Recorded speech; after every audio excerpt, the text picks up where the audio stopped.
cikin wannan shiri na gaya maka cewa zan baka hanyoyi 5 da zaka gane masu soyayya da gaskiya.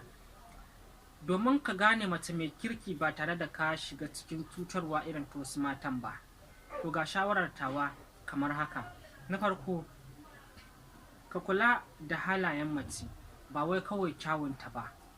Ka kalli halayenta, ladabinta da kuma yadda take girmama mutane. Ba wai kawai kyawunta na waje ba. Mace mai kirki tana da nutsuwa, tana da gaskiya, tana da tausayi, kuma tana nuna su a aikace. Ba wai za ta faɗa kawai ba ne. Abu na biyu kuma, ka kula da yadda take tafiyar da al'umma da kuma iyaye. Mace mai kirki tana da kyakkyawar alaƙa da iyayenta da abokanta. Idan kaga tana da kyakkyawar ɗabi'a da mutane waɗanda suke kusa da ita, hakan yana nuna gaskiya ne da kuma darajarta. Sai kuma na uku, kar ka yi saurin faɗawa a soyayya. Ka bari ɗan wani lokaci kafin ka fara soyayya. Ka fara da ganinta, tattaunawa, fahimtar halinta. Hakan yana sawa ka tantance ko ita ɗin mace ce da za ta dace da kai ta gaskiya, ba wai kawai wadda take sha'awa ba. Sai kuma na hudu, gwada halayenta a yanayi daban-daban. Ka lura a lokacin da take yanayin farin ciki da kuma damuwa, da kuma lokacin da ba ta jin daɗi.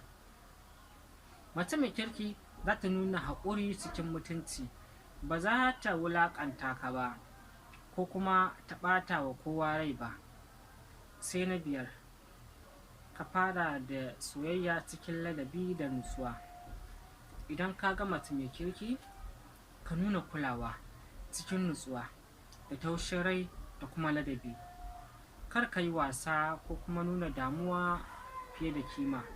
Soyayya ta gaskiya tana farawa ne da ladabi cikin mutunci da kuma haƙuri, ba da roƙon kulawa ko kuma wulaƙanci ba.